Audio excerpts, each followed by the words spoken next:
और सुबह सुबह ही शुगर हाई हो गई।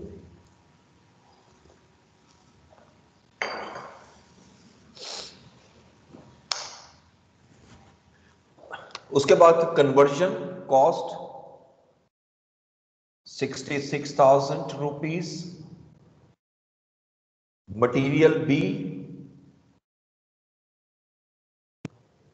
25,000 रुपीज। ठीक है जी, ये तो डेबिट साइड आ गई। क्रेडिट साइड अब जरा केयरफुली करनी है। अब मुझे नॉर्मल लॉस चाहिए। अब मैंने दो डिफरेंट स्टेजेस पे नॉर्मल लॉस हो रहा है। ऊपर क्वेश्चन में एक लाइन जरा प्लीज ऐड कीजिएगा, एक लाइन और ऐड कर लें। लिखे the scrap sorry losses at first stage of inspection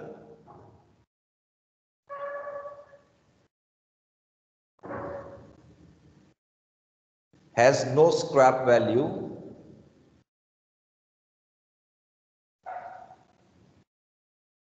whereas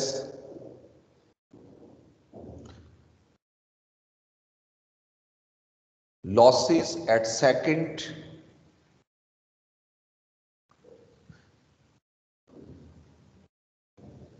inspection stage has a scrap value of rupees 4 per kg, 4 per kg। ठीक है। अच्छा, अब चूंकि नॉर्मल लॉस निकालना है मैंने और दो स्टेजेस पर, मैं दो मरतबा नहीं लिखूंगा, लिखूंगा एक मरतबा। इसकी वर्किंग बनानी पड़ेगी। देखिए ये वर्किंग नंबर 1, यहां मैं लिखता हूं नॉर्मल लॉस, एबनॉर्मल लॉस और टोटल। पहले क्वेश्चन के अंदर आते हैं, ये दो स्टेजेस हैं, फर्स्ट स्टेज और सेकंड स्टेज, और फिर ये की बात है टोटल भी आ जाएगा ना, यहां पर भी हॉरिजॉन्टल भी और वर्टिकल भी।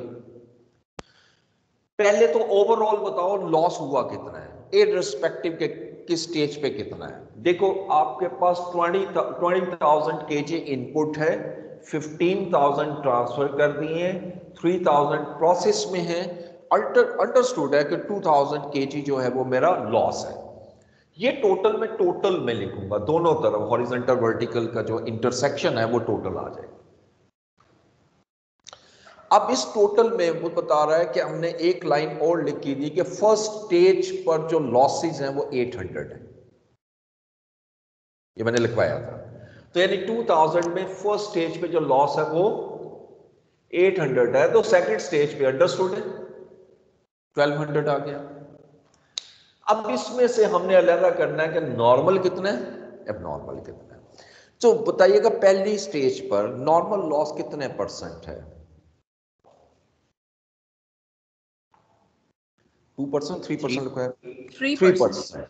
अब 3% किस अमाउंट का लूंगा, कितने यानी केजी का लूं? 20,000। यस 20,000, बिल्कुल ठीक है, क्योंकि उस टाइम पे तो अभी कोई लॉस हुआ ही नहीं। तो 20,000 into 3% which is 600 is a normal. तो अगर 600 नॉर्मल है तो एबनॉर्मल खुद ही निकल आए। सेकेंड स्टेज पे हमारा लॉस 4% है, आई थिंक यही लिखवाया था 4%। अब ये 4% किसका लूंगा?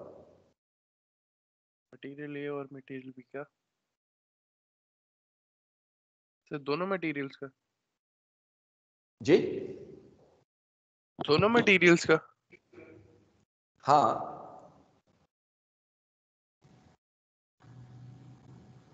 90% स्टेज ऑफ कंप्लीशन। जी 90% पे हो रहा है ना सेकंड लॉस। तो बताइए कि मैं जो 4% लूं वो कितनी किस केजी का लूंगा?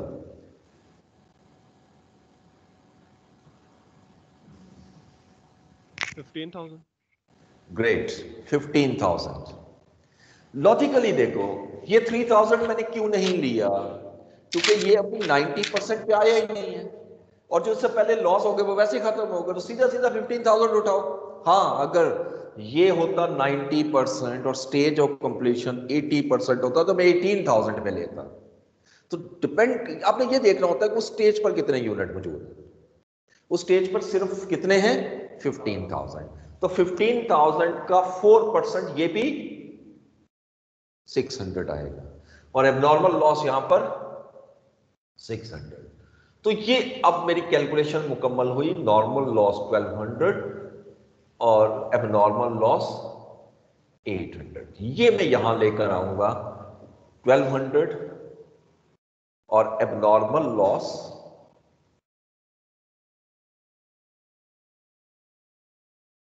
800 और इन दोनों को मैं शो करूंगा वर्किंग नंबर 1। ये ऊपर जो मैंने दी ये एक एडिशनल कैलकुलेशन आई, ठीक है। ये जुबानी नहीं हो सकेगी, प्लीज एग्जाम में भी इसको जुबानी करने की कोशिश नहीं करनी, मिस्टेक हो जाएगी और इसका मार्क्स है इसके वर्किंग है, बेशक 1 नंबर होगा या 1.5 नंबर होगा लेकिन होगा सही। अच्छा यहां तक कैलकुलेट हो। अब इसकी स्क्रैप वैल्यू हमने पढ़ा है, नॉर्मल लॉस की जो वैल्यू है इसको कोई असाइन नहीं करनी, लेकिन अगर इसकी स्क्रैप वैल्यू होगी तो करेंगे। अब मैंने आखिर में जो लाइन लिखवाई है ना उसके मुताबिक जो पहली स्टेज पे नॉर्मल लॉस होगा उसकी कोई स्क्रैप वैल्यू नहीं है, लेकिन जो दूसरी स्टेज पे हो रहा है उसकी कितनी लिखवाई 4, तो 600 इंटू 4 करूंगा, 1200 इंटू 4 नहीं करूंगा अब मैं, तो 600 इंटू 4, बेशक यहाँ 2 बन गया, एवरेज 2 बन गया, लेकिन बहरहाल ये 4 रुपीज पर केजी है, पहले 600 की कोई स्क्रैप वैल्यू नहीं। अब नॉर्मल लॉस खैर बाद में निकलना है, वो तो इक्विवेलेंट यूनिट के थ्रू। अब मैं इसको मुकम्मल करता हूं पहले फर्दर के ट्रांसफर्ड आउट कितने हैं। यकीनन ट्रांसफर्ड हुए 15,000 और बाकी मेरा वर्क इन प्रोसेस में है 3,000। तो अब देखो डेबिट साइड और क्रेडिट साइड यूनिट्स में मैंने इक्वल कर दी, 20,000 यूनिट्स और 20,000 यूनिट्स।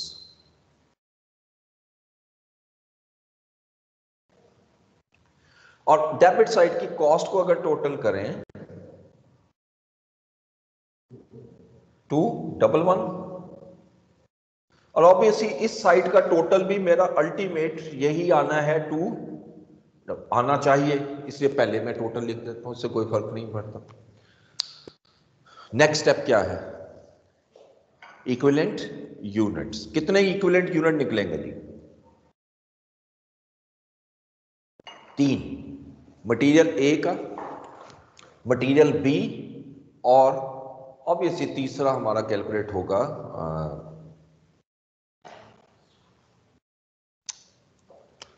कन्वर्जन कॉस्ट का, इक्विवेलेंट यूनिट्स। अब इसको मैं बेशक वर्किंग 2 दे दूं कोई बात नहीं, ऐसे ना भी दो ना, वैसे क्वेश्चन में इसको कोई फर्क नहीं, लेकिन जो ऊपर वर्किंग 1 दे चुका इसलिए मैंने 2 दे दी। फॉर्मूला वही ज़हन में रखना है, यूनिट्स कंप्लीटेड जो 100% कंप्लीटेड है plus work in process completed plus abnormal loss completed. अब एबनॉर्मल लॉस 2 जगह पे हो रहा है तो 2 जगह प्लस करूंगा, लिखा एक है लेकिन 2 अमाउंट आएंगे क्योंकि 2 जगह पे एबनॉर्मल लॉस हो रहा है। ये देखो 600 और 600। मटेरियल ए जो यूनिट मुकम्मल किए हैं वो तो लिख लो ना, उसमें तो मसला ही नहीं है, उसमें तो मटेरियल ए यकीनन इशू का। Material A was added at the start of process, इस चीज को माइंड में रखना है। जो वर्क इन प्रोसेस है बेशक वो 70% कंप्लीट है 3000 kg, लेकिन 100% मटेरियल इशू हो चुका है ए। जो एबनॉर्मल लॉस है फर्स्ट स्टेज पर उस पे भी मटेरियल इशू हुआ क्योंकि स्टार्ट ऑफ द प्रोसेस है। इवन जो सेकंड स्टेज पर है 600 उस पे भी मटेरियल ए 100% इशू हुआ क्योंकि material A was added at start of process. तो इसको प्लस करें तो 18,000 19,200 kg आ गया। मटेरियल बी की डिस्कशन करें, ये 15,000 तो आएगा, वर्क इन प्रोसेस जो है 3000 जो 70% मुकम्मल हो चुका है, क्या इस पे मटेरियल बी आएगा और कितना आएगा?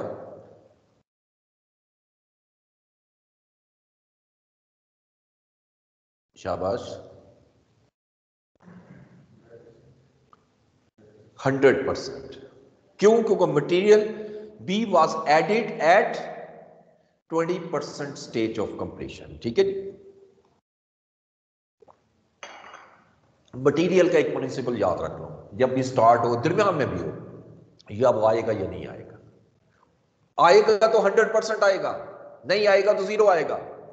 और हाँ, अगर evenly through out the period फिर आप कर सकते हो जो शुरू में किया था, लेकिन वो पेपर में नहीं आता। मटेरियल हमेशा इस तरह देता है, लेकिन फिर भी अगर आ जाए तो फिर उस तरह कर लो, ठीक है। तो लिहाजा अब मटेरियल ये जो 3000 है इसको पूरा लूंगा। अच्छा, अब आइएगा जो एबनॉर्मल लॉस हुआ है पहली स्टेज पर, क्या इसको मटेरियल बी इशू किया मैंने? No sir. नो। क्यों? ये तो लॉस हो गया ना, इसको क्यों मटेरियल बी इशू करूंगा? लेकिन जो अगले 600 लॉस है उस टाइम वो लॉस नहीं थे, उसको मटेरियल बी इशू किया और 100% किया है, तो ये 600 पूरा आएगा। 18,600 आपका। मैं आपको आज एक बात बता दूं और इसको अब समझ भी चुके इतना, तो सबसे इंपॉर्टेंट एरिया जो होता है ना क्वेश्चन का, वो इक्विवेलेंट यूनिट होता है। ये गलत हुआ नहीं, सारा आगे सारी कैलकुलेशन गलत होती जाएगी। क्यों? ऑब्वियसली यूनिट कॉस्ट गलत, यूनिट कॉस्ट गलत, कॉस्टिंग गलत, और इसका इक्वल आना इसकी दलील नहीं है कि ये क्वेश्चन ठीक है, ये भी याद रखिएगा, ठीक है।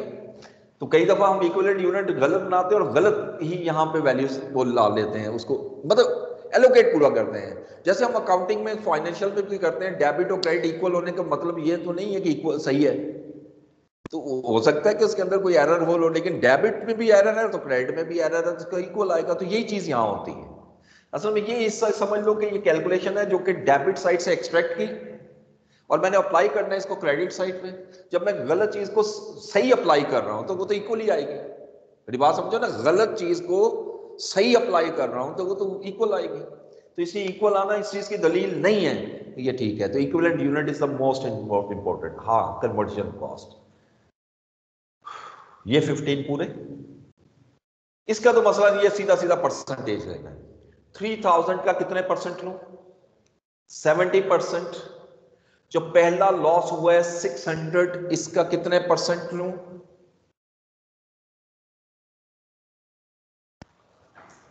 पहला लॉस जो हुआ है 600 यूनिट, ये कितने परसेंट पे हुआ है? 20% पे, तो 120 आ गया। दूसरा जो 600 लॉस हुआ है ये हुआ है 90% पे, ये 540 आ गया। अब इसको प्लस कर लो,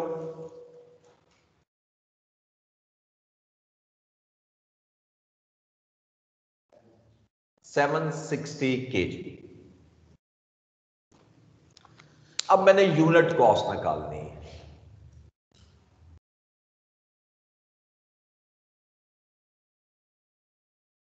तीन यूनिट कॉस्ट निकलेंगी। मटेरियल ए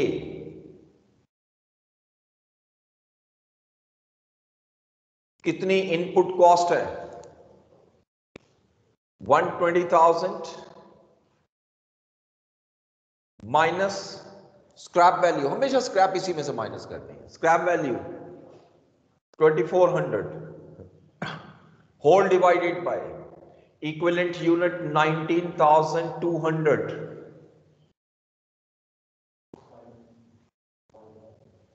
पूरा पूरा है 125। ये मैं 2 जीरो आगे भी लगा रहा हूं क्योंकि आगे कहीं ना कहीं 5 डेसिमल आएंगे। मटेरियल बी, इसकी जो कॉस्ट है इनपुट की वो 25,000 है, और इसका इक्विवेलेंट यूनिट 18,600,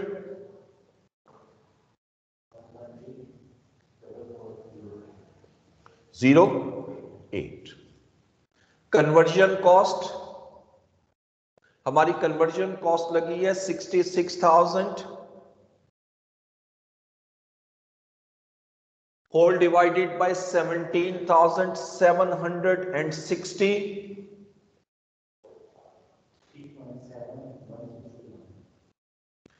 71621। इसको ऐड कर लें,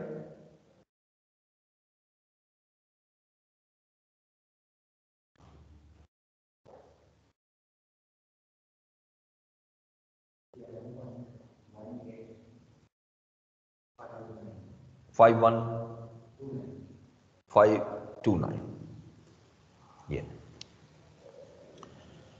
अच्छा, अब कॉस्टिंग शुरू करते हैं। जब कॉस्टिंग शुरू करेंगे तो एबनॉर्मल लॉस की कैलकुलेशन हम कर लेते हैं।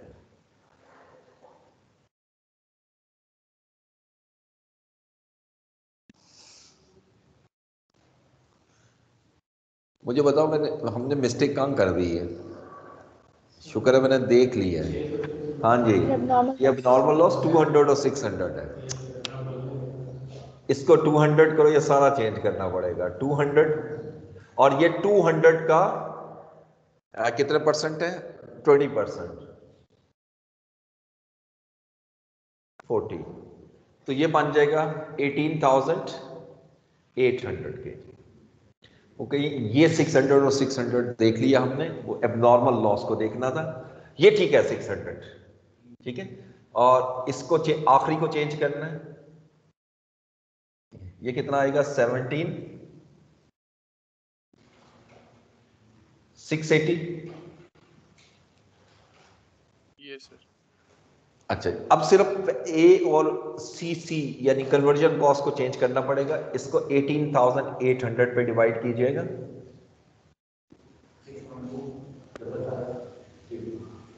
6.25532 और आखिरी भी चेंज कीजिएगा। ये 17,760 की बजाय 17,680 है।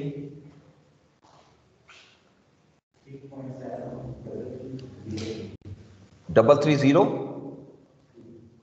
आप इसको टोटल कर लें।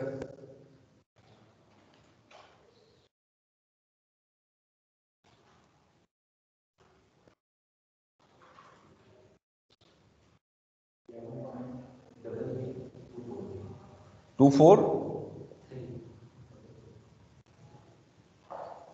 ठीक है ना? अब ठीक है, शुक्र नजर पड़ गई मेरी, नहीं तो पूरा क्वेश्चन कर लेना था। Value of abnormal loss.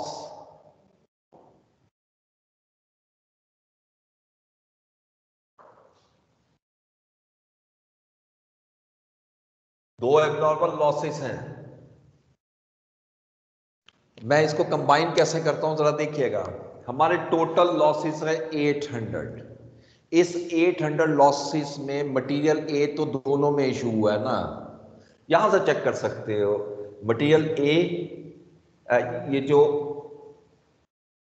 This one, ये देखो मटेरियल ए इस 600 पे भी हुआ है, इस 600 पे भी हुआ है, इस 200 पे नहीं हुआ। तो ये जो आपके 800 यूनिट्स हैं, ये 200 प्लस, तो इस पे मटेरियल ए शुरू से इशू हुआ है। तो मटेरियल ए को तो वो पूरा ले लो। मटेरियल ए 800 यूनिट पे इशू हुआ टोटल लॉस पे, इनटू मटेरियल ए की कॉस्ट है 6.25532। 5,000 पूरा 400, 004, ठीक है। मटेरियल बी किस पे इशू हुआ? मटेरियल बी इन दोनों लॉसेस पे इशू नहीं हुआ। मटेरियल बी सिर्फ सेकंड यानी फर्स्ट लॉस पे इशू नहीं हुआ। जो फर्स्ट लॉस है 200 यूनिट, इस पे मटेरियल बी इशू नहीं हुआ, 600 पे मटेरियल बी इशू हुआ है। तो 600 इंटू मटेरियल बी की कॉस्ट है 1.34408,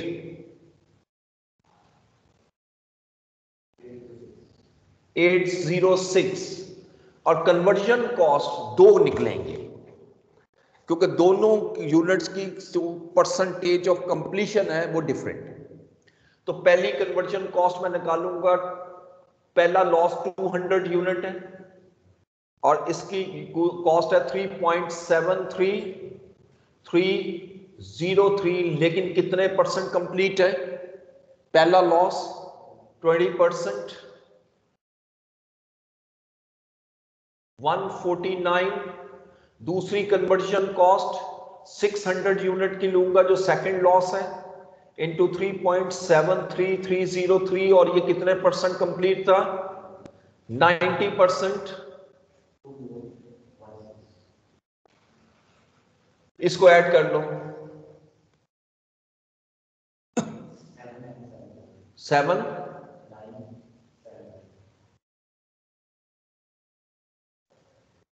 ये 7975 में यहां ले आए।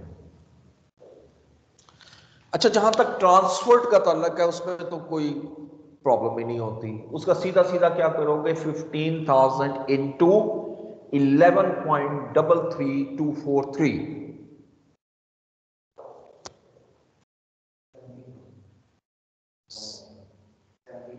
70 1699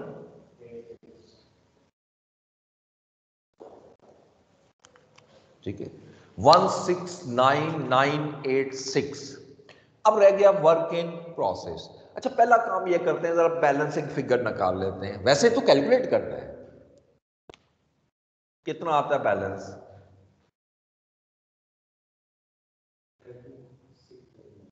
639। ये मेरा आंसर आना चाहिए वर्क इन प्रोसेस का। अब मैं वर्क इन प्रोसेस निकालता हूं। वर्क इन प्रोसेस तो उसी तरह निकालना है जैसे हम कैलकुलेट कर चुके हैं। वर्क इन प्रोसेस में मेरे यूनिट है 3000, इसमें मटेरियल ए 100% इशू हुआ, तो 3000 इंटू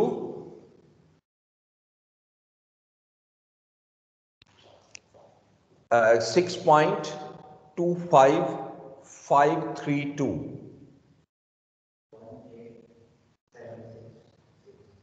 766।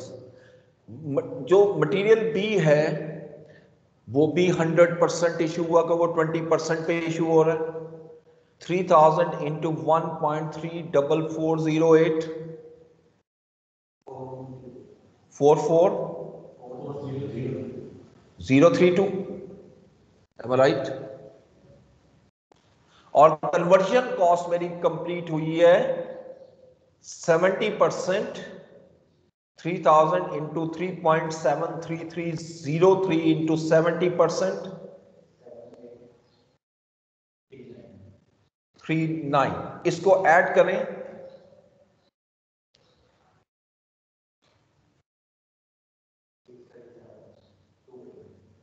क्यों का डिफरेंस है, कोई बात नहीं। यहां लिखा है 7, वहां आपने 9 करना है। इसको केयरफुली इस क्वेश्चन को करना होता है, देख के, ख्याल करके।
ये बच्चों क्लियर हुआ? ये इसमें कोई क्वेश्चन पूछना है तो पूछ लो। क्लियर है सर।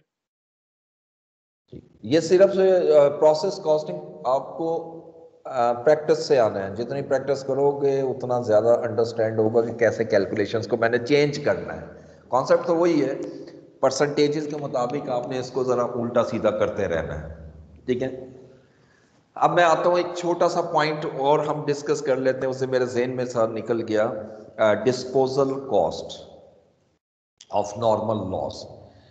देखो एक तो अभी हमने कॉन्सेप्ट पढ़ा स्क्रैप वैल्यू का,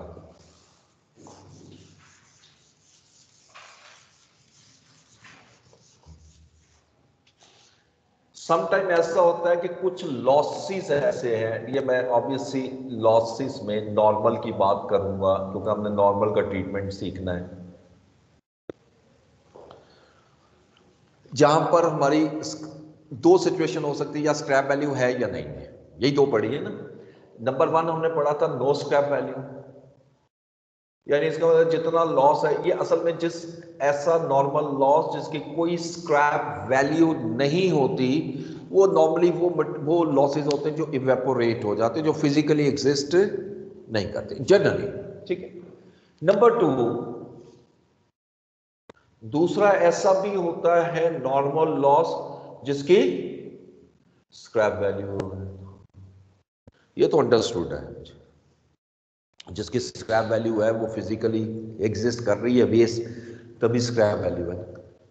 तीसरी सिचुएशन एक और आती है कि एक लॉस ऐसा होता है जो फिजिकली है लेकिन उसकी स्क्रैप वैल्यू कोई नहीं है, बल्कि उल्टा उसको डिस्पोज करने का भी एक्सपेंस आ रहा है, हमें माइनस में जा रहा है। इन अदर वर्ड्स आप ये कह सकते हो, मतलब वो एक ऐसी वेस्ट है जिसको कोई लेके जाता है, उठा के लेके जाता है, उसको भी हमें पैसे देने पड़ते हैं पर केजी के हिसाब से, ठीक है। तो उसको कहते हैं डिस्पोजल कॉस्ट। ये तीसरा कॉन्सेप्ट आता है डिस्पोजल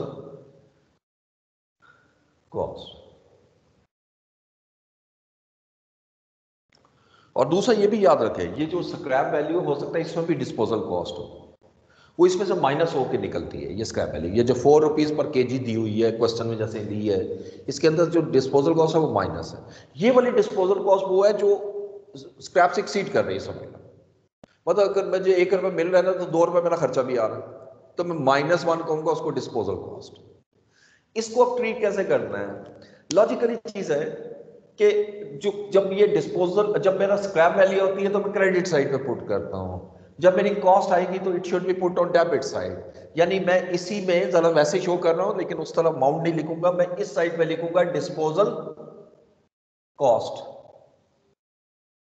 जो भी डिस्पोजल कॉस्ट ही होगी, अब वो एक किस्म की इनपुट बन चुकी है मेरी ना टेक्निकली, लेकिन इनपुट है नहीं, पर उसको लिखूंगा इस साइड पे, नंबर वन। नंबर टू, जब मैं इक्विवेलेंट यूनिट निकालता हूं उसमें तो कोई फर्क नहीं आना इसका, लेकिन जिसमें यूनिट कॉस्ट निकालूंगा ना ऑफ मटेरियल, तो हम क्या करते थे, उसकी कॉस्ट लेते थे मटेरियल की, इसमें स्क्रैप माइनस करते थे। लेकिन अब मैं डिस्पोजल कॉस्ट, लॉजिकली समझो तो बड़ी इजी चीज है कि स्क्रैप से आपका लॉस कम हो जाता है, और जब डिस्पोजल कॉस्ट इनकर हो रही है तो लॉस और बढ़ जाता है, ठीक है। तो इट इज अ पार्ट हो कि जब भी लॉस होगा ये मेरा खर्चा होना ही होना है, तो इसका मतलब लॉस वो नहीं है जो जाया हुआ, बल्कि उसके ऊपर जो खर्चा होना है वो भी लॉस है, तो डिवाइडेड बाय इक्विवेलेंट यूनिट। तो इसे ये किसी भी एक क्वेश्चन में डाल देंगे, पॉइंट छोटा सा था तो मैंने अलग से एक्सप्लेन किया है, मैं किसी भी एक क्वेश्चन में ऐड कर दूंगा, वो मसला नहीं है, लेकिन ये किसको अलग क्वेश्चन करने की मुझे अभी जरूरत नहीं है, ठीक हो गया। ये कॉन्सेप्ट समझ आया स्टूडेंट्स? ये सर। अब एक और चीज भी, एक छोटी सी और भी चीज डिस्कस कर लेते हैं। अभी तक तो हम एबनॉर्मल लॉस से पढ़ते आ रहे हैं कि एबनॉर्मल गेन भी होता है, ठीक है, एबनॉर्मल गेन।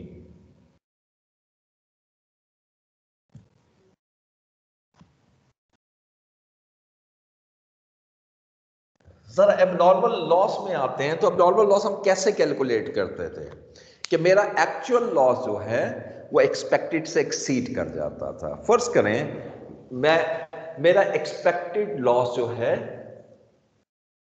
वो 400 है, यानी मुझे पता है 400 लॉस होना ही होना है, लेकिन एक्चुअल लॉस जो है वो 500 हो जाता है। तो इस 500 लॉस में 400 नॉर्मल हो गया और 100 एबनॉर्मल लॉस, ये तो हम पढ़ चुके हैं। बट समटाइम ऐसा भी होता है कि आपका जो एक्चुअल लॉस है वो एक्सपेक्टेड लॉस से कम होता है, like we are expecting the loss should be 400 kg, but actual loss was 350 kg.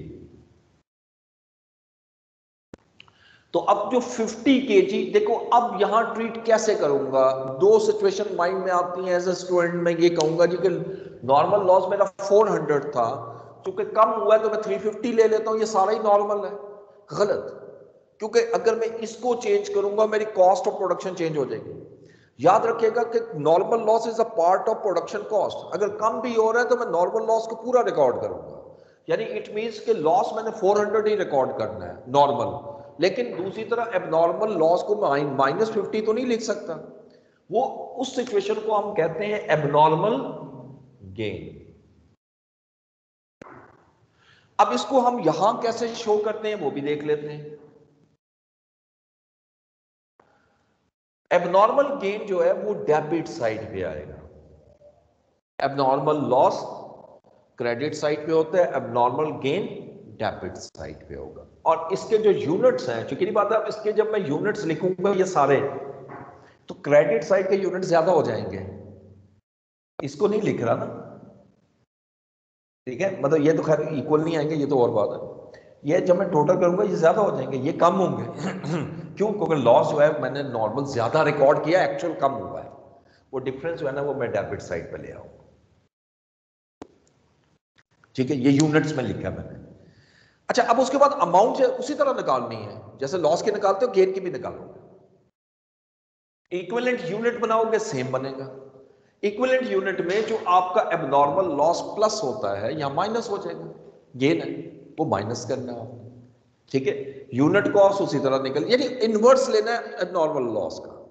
जहां जहां एबनॉर्मल लॉस जिस तरह ले रहे हो उसको माइनस करते जाओ, जहां प्लस हो रहा है माइनस, जहां माइनस हो रहा है प्लस करते जाओ, कोई फर्क नहीं आएगा, सेम वही अमाउंट आप इसको कैलकुलेट करोगे। ये दो पॉइंट मैंने एक एक्स्ट्रा इसलिए डिस्कस किए कि आगे किसी क्वेश्चन में हम यूज करेंगे।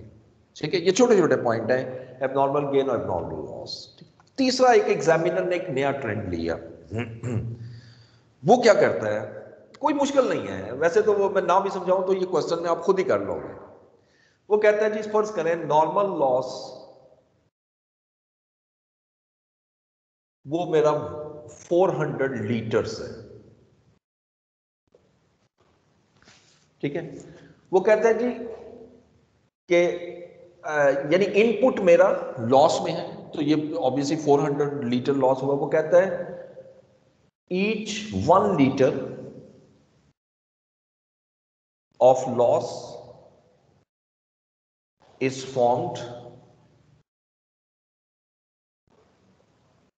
in 0.8 kg of solid waste,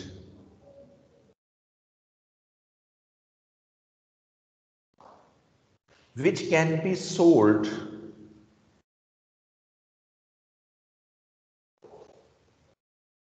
at rupees 6 per kg। अच्छा, अब जिस तरह हम नॉर्मल लॉस हुआ यहां तो लीटर्स में ही आएगा ना, ये जो यूनिट है वो तो लीटर ही है, क्योंकि इनपुट लीटर में है तो आउटपुट भी लीटर में ही लिखनी है, सारा कुछ लीटर, तभी इक्वल होगा। अगर मैं इसको सॉलिड वेस्ट में कन्वर्ट कर दूं तो गलत हो जाएगा। ये तो इसी तरह आता है।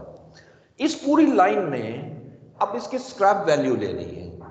ये जो दिया इसके लिए बताओ आप क्या करोगे, मुझे बता दो कैसे स्क्रैप वैल्यू। क्या मैं ये लिख सकता हूं 400 इंटू 6?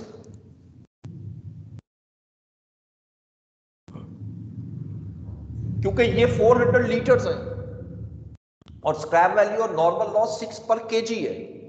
इसका मतलब कि स्क्रैप वैल्यू निकालने के लिए मुझे पहले लीटर को केजी में कन्वर्ट करना है, यानी ये 400, वो कह रहे हैं हर एक लीटर जो है लॉस का, that is formed in the form of 0.8 kg of solid waste. इसका मतलब 400 लीटर मेरा वेस्ट शुरू हुआ, लेकिन ये सॉलिड वेस्ट इसकी तैयार हुई 320 केजी। समझ आ गई बात? और अब मैं इसको सेल कर सकता हूं 6 रुपीज पर केजी से, तो उसको फिर मल्टीप्लाई करूंगा, यानी यहां जो अमाउंट आएगी वो इस तरह निकलेगी, ये अमाउंट 400 इंटू 0.8 इंटू 6, ये जो अमाउंट आएगी वो यहां लाऊंगा। ठीक है, ये कोई ऐसी चीज नहीं है कि अब ये किसी बुक में नहीं है, ये तो जनरल सी चीज है, और इस तरह की चीजें एग्जामिनर मुख्तलिफ जगह पे हमें यूज करता है, उसके मुताबिक हम सॉल्व करेंगे। ठीक है जी। तो ये तो था आज, यहां तक मैंने करवाया। अब इंशाल्लाह हम स्टार्ट करेंगे सेकंड प्रोसेस, उसी में ये चीजें आ जाएंगी। सेकंड प्रोसेस नहीं, बल्कि सेकंड प्रोसेस से पहले ओपनिंग वर्क इन प्रोसेस की तरफ आना है, जो बहुत इंपॉर्टेंट है, क्योंकि पेपर में जो सबसे ज्यादा क्वेश्चन आया वो ओपनिंग वर्क इन प्रोसेस का। ये जो, अब देखो, ये जो प्रोसेस अकाउंट आपने कोई भी बनाया, इसी को ले लो, ये तो आंसर सही निकला हुआ है हमारा, टैली है। ये जो वर्क इन प्रोसेस है, ये इनकम्प्लीट वर्क था ना, और इस क्वेश्चन के मुताबिक 70% कंप्लीट था। ये कब कंप्लीट होगा? अगले प्रोसेस में नहीं, अगले पीरियड में। ये जो मैं प्रोसेस अकाउंट बना रहा हूं, ये प्रोसेस 1 अकाउंट है सपोज, और ये प्रोसेस 1 अकाउंट जो मैंने बनाया हुआ है, ये सपोज ये जनवरी का है। जब मैं फरवरी में प्रोडक्शन शुरू करूंगा तो उसमें भी इनपुट आएगी, लेकिन ये 3000 केजी खत्म हो जाएगा नहीं। इसलिए जब मैं अगला प्रोसेस शुरू करूं, अगला मंथ शुरू करूंगा, नॉट प्रोसेस, इसी प्रोसेस को दोबारा शुरू करूंगा अगला महीना, तो ओपनिंग वर्किंग प्रोसेस यहां आएगा। जहां जिस क्वेश्चन में अभी तक जितने मैंने आपके सामने बनाए हैं, इसमें ओपनिंग वर्किंग प्रोसेस नहीं था, सिर्फ क्लोजिंग था। जिस क्वेश्चन में ओपनिंग वर्किंग प्रोसेस भी आ जाए, क्लोजिंग वर्किंग प्रोसेस तो आना ही आना है, तो फिर हमें मेथड ऑफ इन्वेंट्री चूज करना होता है। 2 तरीके होते हैं, FIFO, FCO। जहां क्लोजिंग है वहां जरूरत नहीं है, जहां ओपनिंग आ गया वहां आपने फर्स्ट इन फर्स्ट आउट या FCO जरूर लगाना है। वो कल डिस्कस करेंगे इंशाल्लाह। क्योंकि कभी मैं शुरू भी करूं तो खत्म नहीं होगा, तो वैसे तो हैं 5-6 मिनट हैं, चलिए अटेंडेंस भी लगा लेते हैं।